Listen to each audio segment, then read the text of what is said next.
അതായത് ലോ ബഡ്ജറ്റിൽ വീട് പണിയുന്ന ആൾക്ക് ഏത് കട്ടയാണ് നല്ലത്, ഏത് കട്ട ഉപയോഗിക്കണം എന്നുള്ളതിന് കോസ്റ്റ് തീരുമാനിക്കുന്നതിന് മുന്നേ കോസ്റ്റ് ആയിരിക്കരുത് ഡിസൈഡിങ് ഫാക്ടർ.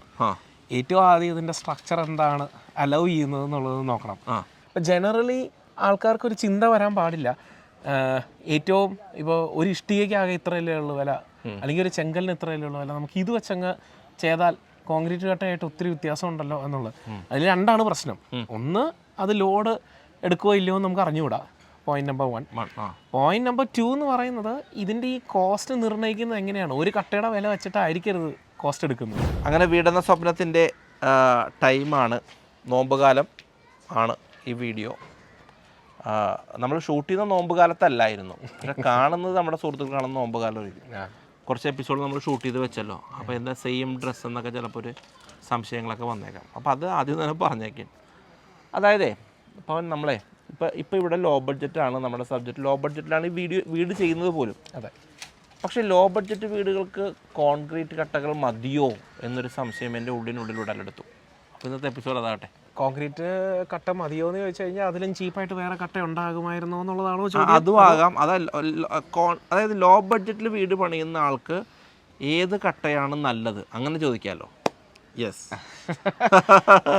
ഓക്കെ, കുഴപ്പിച്ചെങ്കിലും പറയാം. പറ. ഇഷ്ടിക വേണമായിരുന്നു എന്നാണ് കവി ഉദ്ദേശിച്ചത്. കവി ഇഷ്ടിക മാത്രമല്ല, നമുക്ക് അനേകം ചോയ്സസ് ഉണ്ടല്ലോ.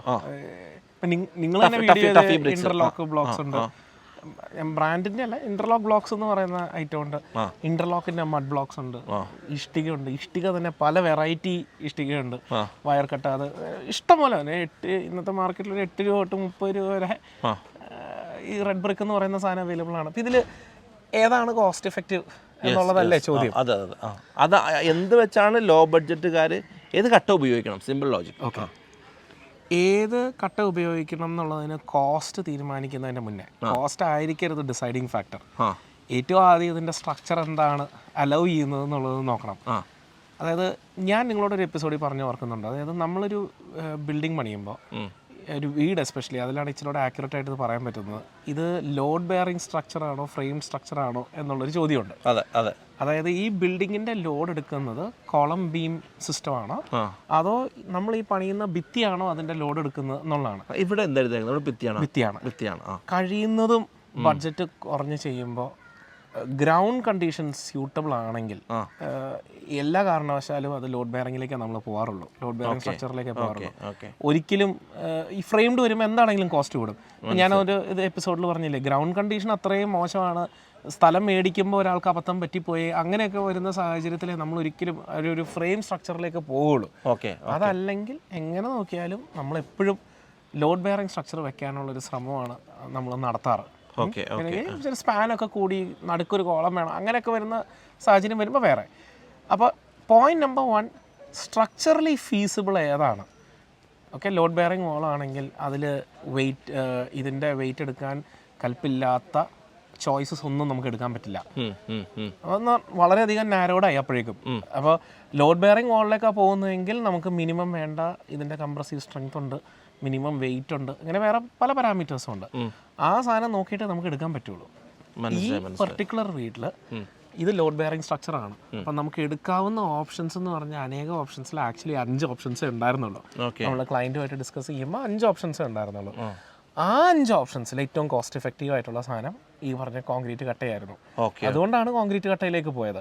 ഇപ്പം ജനറലി ആൾക്കാർക്കൊരു ചിന്ത വരാൻ പാടില്ല, ഏറ്റവും ഇപ്പോൾ ഒരു ഇഷ്ടികയ്ക്കാകെ ഇത്രയല്ലേ ഉള്ളൂ വില, അല്ലെങ്കിൽ ഒരു ചെങ്കലിന് ഇത്രയല്ലേ ഉള്ളൂ വില, നമുക്ക് ഇത് വെച്ചങ്ങ് ചെയ്താൽ കോൺക്രീറ്റ് കട്ടയായിട്ട് ഒത്തിരി വ്യത്യാസം ഉണ്ടല്ലോ എന്നുള്ളത്.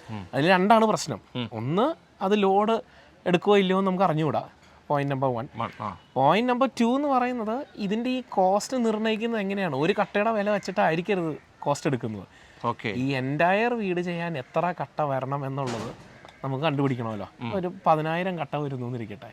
ഈ 10,000 കട്ടയാണ് റെഡ് ബ്രിക്കിൽ വരുന്നതെങ്കിൽ, എന്നാൽ കോൺക്രീറ്റ് ബ്ലോക്കാണ് ഉപയോഗിക്കുന്നതെങ്കിൽ 5,000 കട്ടയേ വരുന്നുള്ളൂ. കാരണം ഇതിന്റെ സൈസ് വ്യത്യാസം ഉണ്ടല്ലോ. അപ്പോൾ ഈ സൈസ് വ്യത്യാസം വരുമ്പോൾ 5,000 കട്ടയേ കോൺക്രീറ്റ് ബ്ലോക്കിനും വരുന്നുള്ളൂ എങ്കിൽ ശരിക്കും പറഞ്ഞാൽ റെഡ് ബ്രിക്കിന്റെ ഇരട്ടി വില കോൺക്രീറ്റിനുണ്ടെങ്കിലും കോൺക്രീറ്റ് ആണ് ചീപ്പർ അല്ലേ? ചീപ്പർ, അതെ അതെ, കറക്റ്റ്. ലോജിക്ക് മനസ്സിലായി. ടോട്ടൽ വോളിയം നോക്കുമ്പോൾ വോളിയം സെയിം ആണ്, നമ്പർ ഓഫ് യൂണിറ്റ്സ് ബ്ലോക്ക് ആണോ റെഡ് ബ്രിക്ക് ആണോ അതിനനുസരിച്ച് അതിന്റെ സൈസ് അനുസരിച്ച് മാറുന്നുണ്ട്.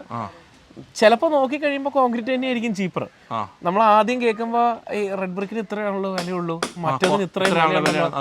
നമുക്ക് ട്രിവാൻഡ്രത്ത് നടക്കുന്ന ഒരു പ്രോജക്റ്റിൽ എൻ്റെ സിമ്പിൾ ഇപ്പം നടന്ന ഒരു എക്സാമ്പിൾ, അത് റെഡ് ബ്രിക്കിന്റെ വില 10 രൂപയുടെ അടുത്തൊരു വിലയാണ്, കോൺക്രീറ്റ് ബ്ലോക്കിന്റെ വില 45 രൂപയുടെ അടുത്താണ്. പെട്ടെന്നുള്ള ചിന്ത പോകുമ്പോഴേക്കും റെഡ് ബ്രിക്ക് ചീപ്പർ അല്ലേ, നമുക്ക് അത് എടുക്കാലോ എന്നുള്ളതാണ്. പക്ഷെ കാൽക്കുലേറ്റ് ചെയ്ത് വന്നു കഴിഞ്ഞപ്പോൾ ഇതാണ് കോൺക്രീറ്റ് ആണ് ചീപ്പർ. അത് അതിന്റെ ഒരു യൂണീക് കേസ്. ഇൻഡിവിജ്വൽ ഇപ്പോൾ ഒരെണ്ണത്തിന്റെ വില അനുസരിച്ചിട്ടല്ല ഇത് ഡിസൈഡ് ചെയ്യണമെന്ന് അർത്ഥം. യെസ്, ഒരിക്കലും ഒറ്റ ഐറ്റത്തിന്റെ കോസ്റ്റ് നോക്കിയിട്ട് ഇതായിരിക്കും ചീപ്പർ എന്ന് പെട്ടെന്ന് അങ്ങനെ ഒരു അസംഷനിലേക്ക് നമ്മൾ പോകരുത് എന്നുള്ളതാണ്. ഇത് കഴിഞ്ഞിട്ട് വേറെ പല കാര്യങ്ങളുണ്ട്. ഇതിൽ തേച്ച് വരുമ്പോൾ എന്ത് കോസ്റ്റ് വരും, വെക്കുമ്പോൾ എന്ത് കോസ്റ്റ് വരും, ഇതെല്ലാം ഉണ്ട്. പക്ഷേ പ്രൈമറിലി ചോയ്സ് എന്ന് പറയുമ്പോൾ ഏതൊരു വീടിൻ്റെ ആളും നോക്കുന്നത് സ്ട്രക്ചറലി ഏതാണ് feasible, point number 1. Point number 2, മൊത്തം വീടിൻ്റെ ആവശ്യം വരുന്ന കട്ട ഇറക്കി കഴിയുമ്പോൾ എത്രയായിരിക്കും കോസ്റ്റ്. അങ്ങനെയാണ് കാൽക്കുലേറ്റ് ചെയ്യുന്നത്. ചില ബ്രിക്കുകൾ ഭയങ്കര നീട്ടമുള്ള കട്ടകൾ വരും. ഓക്കെ, അപ്പോൾ നമ്മൾ ഗീത മാഡത്തിന്റെ അവിടെ യൂസ് ചെയ്തതിന്റെ കട്ടയുടെ നീട്ടം ഭയങ്കര കൂടുതലാണ്. ഓക്കെ, ശ്രദ്ധിച്ചോന്ന് അറിയില്ല, സാധാരണ ഇരട്ടിയാണ്. ഓക്കെ, അപ്പൊ നമ്മളിപ്പോ ഇരട്ടിയാണല്ലോ എന്ന് പറയുമ്പോഴേക്കും അതിന്റെ വിലയും അതുപോലെ കൂടുതലാണ്. നമ്മൾ നോക്കുമ്പോൾ അയ്യോ ഇത് ഒട്ടും ഫീസിബിൾ അല്ലല്ലോ എന്നുള്ളൊരു ചിന്ത വരും. അങ്ങനെയല്ല, ഓവറോൾ വോളിയത്തിൽ എത്ര കട്ട വേണം നമ്മൾ എണ്ണി കഴിയുമ്പോൾ എന്താണ് ഡിഫറൻസ് എന്ന് നോക്കിയിട്ട് വേണം നമ്മുടെ ചോയ്സ് എടുക്കാൻ വേണ്ടിയിട്ട്. അപ്പോൾ അത് ഡിപ്പെൻസ് ആണെന്ന് അർത്ഥം. ഡിപ്പെൻസ് ആണെന്നുള്ളതാണ്. അപ്പോൾ താങ്ക് യു സോ മച്ച് കേട്ടോ. അപ്പോൾ അടുത്ത എപ്പിസോഡ് നമുക്ക് എന്തായാലും വ്യത്യസ്ത എപ്പിസോഡാക്കി മാറ്റാം. ലോ ബഡ്ജറ്റ് ആളുകൾക്ക് ഉപകാരപ്രദമാകുന്നു. ഇനിയിപ്പോൾ ഇതിൻ്റെ ഒരു സ്ട്രക്ചറൽ വർക്ക് കഴിഞ്ഞാൽ അടുത്ത് വരുന്ന ടൈലിങ്ങും പ്ലംബിങ്ങും കാര്യങ്ങളൊക്കെയാണ് ഇതിൻ്റെ അല്ലേ? അതെ. അപ്പോൾ അടുത്ത എപ്പിസോഡ് നമുക്ക് അത് ഡിസ്കസ് ചെയ്യാം. പിന്നെന്താ, മറ്റൊരു എപ്പിസോഡ് വീണ്ടും കാണാം. Thank you so much. Thank you. വീടുന്ന സ്റ്റോപ്പിനെ മുന്നോട്ട് പോയി അത് മാത്രമല്ല കേട്ടോ, പവനെ ചേർത്ത് ഒരുപാട് ആൾക്കാർ അന്വേഷിക്കും. എന്നെ വിളിച്ചാൽ മതി പവൻ്റെ നമ്പറിൻ്റെ കേട്ടോ. പവൻ്റെ നമ്പർ വീഡിയോ കൊടുക്കണ്ട എന്നാണ് എന്നോട് പറഞ്ഞത്. എന്നെ വിളിച്ചാലും നിങ്ങളുടെ റിക്വയർമെൻറ്റ് അനുസരിച്ച് ഞാൻ അവരെ സഹായിക്കാം. വീണ്ടും കാണാം. Thank you so much. സന്തോഷം.